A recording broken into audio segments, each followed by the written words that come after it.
മലബാറിലെ ടൂറിസം മേഖലയിൽ ULCCS പുതിയ പദ്ധതികൾ ഏറ്റെടുത്ത് നടപ്പിലാക്കുമെന്ന് ചെയർമാൻ രമേശൻ പാലേരി മാതൃഭൂമി ന്യൂസിനോട് പറഞ്ഞു. മാതൃഭൂമി ന്യൂസ് സംഘടിപ്പിക്കുന്ന മലബാർ ടൂറിസം കോൺക്ലേവുമായി ബന്ധപ്പെട്ട് സംസാരിക്കുകയായിരുന്നു അദ്ദേഹം. മലബാർ കേന്ദ്രീകരിച്ചും അല്ലാതെയും നിരവധി ടൂറിസം പ്രോജക്റ്റുകൾ ഇപ്പോൾ ULCC ഏറ്റെടുത്ത് തുടങ്ങിയിട്ടുണ്ട്. ഭാവിയിൽ എന്തൊക്കെ പരിപാടികൾ ULCC ഏറ്റെടുത്ത് നടത്തും? ശ്രീ രമേശൻ പാലേരി സംസാരിക്കും. ULCC നിർമ്മാണ മേഖലയിൽ മാത്രമല്ല, പലതരത്തിലുള്ള സർഗാത്മക പ്രവർത്തനങ്ങളിൽ, സാംസ്കാരിക പ്രവർത്തനങ്ങളിൽ മലബാറിൽ പ്രത്യേകിച്ചും കാര്യമായി ഇടപെടുന്നുണ്ട്. ടൂറിസം മേഖലയിൽ മലബാറിന് മൊത്തത്തിൽ എന്തൊക്കെ സാധ്യതകൾ ഇനി ബാക്കിയുണ്ട്? കോഴിക്കോട് മലബാർ എന്നെല്ലാം പറയുമ്പം ഇന്നും ഒരു ഡെസ്റ്റിനേഷനായി മാറിയിട്ടില്ല. നമ്മൾ ആലപ്പുഴയും ട്രിവാൻഡ്രത്തൊക്കെ പറയുന്ന പോലെ ഉള്ള ഒരു ഡെസ്റ്റിനേഷൻ മാറണമെങ്കിൽ ഒരുപാട് മാറ്റങ്ങൾ അവിടെ വരുത്തുന്നുണ്ട്. അപ്പം അതിൻ്റെ ഒരു ഫസ്റ്റ് പടി എന്നുള്ള ആൾക്കാണ് നമ്മൾ ചാലിയം പ്രോജക്റ്റ് അതും കൂടി ഏറ്റെടുത്തുകൊണ്ട് ഒരു സർക്യൂട്ട് ഉണ്ടാക്കി അത് കടൽ മാർഗമായാലും പുഴമാർഗമായാലും അല്ലെങ്കിൽ കരമാർഗമായാലും ഇവിടെ എത്തിക്കുക എന്നുള്ളതാണ്. എന്നിട്ട് നമ്മൾ ഈ പറയുന്ന ക്രാഫ്റ്റ് അല്ലെങ്കിൽ അവിടുത്തെ പ്രാക്ടീസ് ആയിട്ടുള്ള കലകളും അതൊക്കെ കാണിച്ചുകൊണ്ടും കളരിയൊക്കെ കണ്ടുകൊണ്ട് അവർക്ക് 1-2 ദിവസം ചെലവഴിക്കാൻ പറ്റുന്ന ഒരു സർക്യൂട്ട് ഉണ്ടാക്കുക. ആ സർക്യൂട്ടിലുണ്ട് വയനാട് അല്ലെങ്കിൽ ഇന്നിപ്പം കഴിഞ്ഞ 2 മാസം മുതൽ ഉദ്ഘാടനം ചെയ്ത നമ്മൾ ബീച്ചുണ്ടല്ലോ, മുഴപ്പിലങ്ങാട് ബീച്ച്, അല്ലെങ്കിൽ അങ്ങനെ മലബാറിലുള്ള പ്രധാനപ്പെട്ട ടൂറിസ്റ്റ് മേഖലയിലൊക്കെ ഈ ഒരു ക്ലസ്റ്റർ അല്ലെങ്കിൽ ഈ ഒരു സർക്യൂട്ട് കൊണ്ട് ഞങ്ങൾ ഉദ്ദേശിക്കുന്നത്. അപ്പോൾ വിദേശികളെ കൊണ്ടുവന്ന് അവർക്ക് എവിടെയൊക്കെ പോകണം എന്നുള്ളത് കൃത്യമായി ഒരു മാപ്പ് ഉണ്ടാക്കി കൊടുത്തുകൊണ്ട് അതിനൊരു ഏജൻസി എന്നുള്ള നിലക്ക് കോഴിക്കോട് നിന്ന് തന്നെ ചാലിയത്ത് നിന്ന് തുടങ്ങി മനുഷ്യ ഒരു വലിയ താല്പര്യമുള്ളൊരു പ്രോജക്റ്റാണല്ലോ ബേപ്പൂർ ചാലിയം എന്നെല്ലാം പറയുമ്പോൾ. അപ്പോൾ അതിലേക്ക് കൂടി ശ്രദ്ധിച്ചുകൊണ്ട് നമ്മൾ ഇരിങ്ങൽ ക്രാഫ്റ്റ് വില്ലേജ് ആസ്ഥാനമാക്കിക്കൊണ്ട് മലബാറിലെ പ്രധാനപ്പെട്ട എല്ലാ ഡെസ്റ്റിനേഷനുമാണ്. ഏതെല്ലാം ഇപ്പം മലയോര മേഖലയുണ്ട്, കടലിൽ ഇനി വേണ്ടി വന്നാൽ വെള്ളിയങ്കല്ല് എന്ന് പറയുന്നൊരു സംഗതിയുണ്ട് കടലിൽ, അതൊക്കെ ബന്ധപ്പെടുത്തിക്കൊണ്ടും പിന്നെ ഒരുപാട് പുഴകളും മെയ്യഴിപ്പുഴയായാലും കുറ്റ്യാടിപ്പുഴയായാലും അങ്ങനെ പുഴകളായിട്ട് കിടക്കുന്ന എല്ലാം ഒന്നിച്ചു കൊണ്ടുവന്ന് ഒരു വലിയ ഡെസ്റ്റിനേഷനാക്കി മാറ്റണമെന്നാണ് ഞങ്ങളൊരു മുമ്പിലുള്ളത് ഒരു വിഷൻ. ഈ ക്രാഫ്റ്റ് തീമിലേക്ക് ആദ്യം തന്നെ എത്താൻ എന്താ കാര്യം? ഈ ക്രാഫ്റ്റ് മേഖലയിൽ, കരകൗശല മേഖലയിൽ ഒരുപാട് പേര് ജോലി ചെയ്യുന്നുണ്ട്. പക്ഷെ അവർക്ക് മതിയായ വേതനങ്ങളോ അല്ലെങ്കിൽ ജീവിതത്തിന് യാതൊരു സൗകര്യവും ഇല്ലാത്ത ആൾക്കാരാണ് മനസ്സിലായത്. അതിന് ഇടനിലക്കാരടിച്ചു കൊണ്ടുവന്ന് ശരി അത് ഏറ്റെടുത്ത് കളിയാന്ന് അങ്ങനെ ഏറ്റെടുത്താണ് അതിൻ്റെ സാഹചര്യം. പക്ഷേ ഏറ്റെടുത്തപ്പോൾ ഒരുപാട് വെല്ലുവിളികളുണ്ടായി. നമ്മളെ മേഖലയിൽ നിന്ന് വ്യത്യസ്തമായ അതിൻ്റെ മാനേജ്മെൻറ്റും ഈ കരകൗശല തൊഴിലാളികളും എന്നെല്ലാം പറയും കലയും ഇതൊക്കെ ആയിട്ട് വരുന്നവർ നിയന്ത്രിച്ച് കൊണ്ടുപോവുക. പക്ഷേ അവരെല്ലാം ചേർത്ത് പിടിച്ചുകൊണ്ട് വളരെ മനോഹരമായിട്ട് ഇന്നിപ്പോൾ അതൊരു 12ാമത്തെ വർഷത്തിലേക്ക് കടന്നു.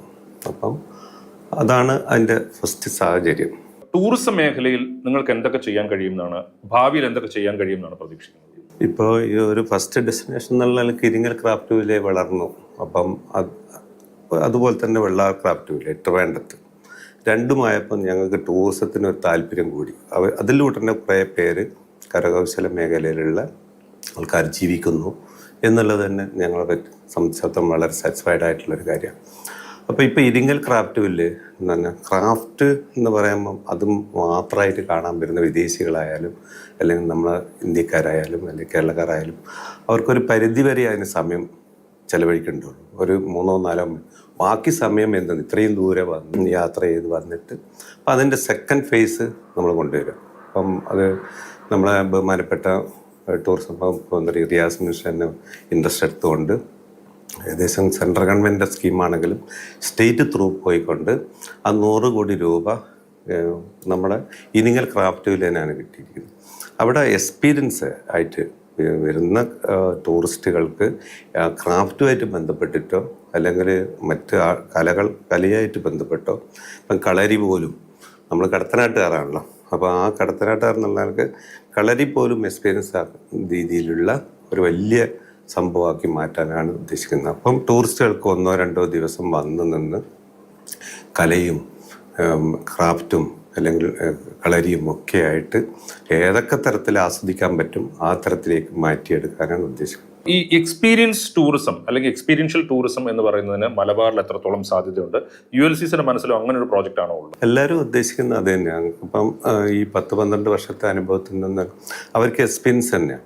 കാരണം വെച്ചാൽ ക്രാഫ്റ്റിൽ വന്ന ക്രാഫ്റ്റ് വാങ്ങിപ്പോലല്ല, അതെങ്ങനെ ഉണ്ടാക്കുന്നു, ആരുണ്ടാക്കുന്നു, എന്താണ് മെറ്റീരിയൽ, അതിൻ്റെ കരവിരുത് എന്താണ്, ഇതൊക്കെയാണ് അവരുടെ ചോദ്യങ്ങൾ. അപ്പം അതിന് നല്ലൊരു സംവിധാനം അവിടെ ഒരുക്കുന്നുണ്ട്. അതുപോലെ കലകൾ, നമ്മൾ ഇന്ത്യൻ കലകൾ എന്നല്ല, കേരളത്തിൻ്റെ തനതായിട്ടുള്ള പരമ്പരയായിട്ടുള്ള കലകൾ. ഇപ്പോൾ ഉത്സവം നടക്കുന്ന സമയത്ത് നടക്കുന്ന കഥകളിയും അങ്ങനെയുള്ള ഒരുപാട് തെയ്യം, ഇതൊക്കെ അവർക്ക് നേരിട്ട് കാണിച്ചു കൊടുക്കാൻ പറ്റുന്ന ഒരു വേദിയാക്കി മാറ്റാനാണ് സർക്കാർ ഉദ്ദേശിച്ചത്. അതിലൂടെ വളർത്തിക്കൊണ്ട് ഇപ്പം കളരി എന്ന് പറഞ്ഞാൽ എല്ലാവിടെയും ഉണ്ട്, പക്ഷെ കടത്തനാടാണ് ഇതിൻ്റെ ആസ്ഥാനം.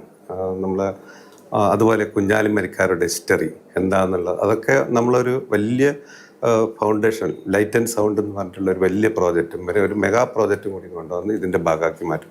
അപ്പോൾ അതൊക്കെ ഒരു വലിയ ഡെസ്റ്റിനേഷനാക്കി മാറ്റും. പുതിയ ടൂറിസം പ്രോജക്ട്സ് ആലോചിക്കുമ്പോൾ അത് കൂടുതലും മലബാറിൽ തന്നെ ആയിരിക്കും, അതോ കേരളത്തിന്റെ പല ഭാഗങ്ങളിലായിട്ട് ഉണ്ടാവുമോ, അതോ ULCC മലബാറിനെ ആയിരിക്കും കൂടുതൽ കോൺസെൻട്രേറ്റ് ചെയ്യുന്നത്? അല്ല, ഇപ്പം ഞങ്ങൾക്ക് സാധ്യത മലബാർ വളർത്താനാണല്ലോ. നമ്മളടുത്ത് മലബാറിലാണല്ലോ കൂടുതൽ നമ്മൾ ഇതുപോലത്തെ സ്ഥലങ്ങളും നമുക്ക് പരിചയവുമുള്ളതും. ഇപ്പോൾ പിന്നെ തിരുവിതാംകൂറമൊക്കെ വളർന്ന് കഴിഞ്ഞിട്ടുണ്ടല്ലോ. അപ്പോൾ കഴിയുന്നു ഇപ്പം തിരുവിതാംകൂറാണല്ലോ വെള്ളാർ ക്രാഫ്റ്റ് ഇല്ലേ, അത് എല്ലാം കൂടി ലിങ്ക് ചെയ്തുകൊണ്ട് മലബാർ തന്നെ കേന്ദ്രീകരിച്ച് പോകണം എന്നുള്ളതാണ് ഞങ്ങൾ ആഗ്രഹിക്കുന്നത്.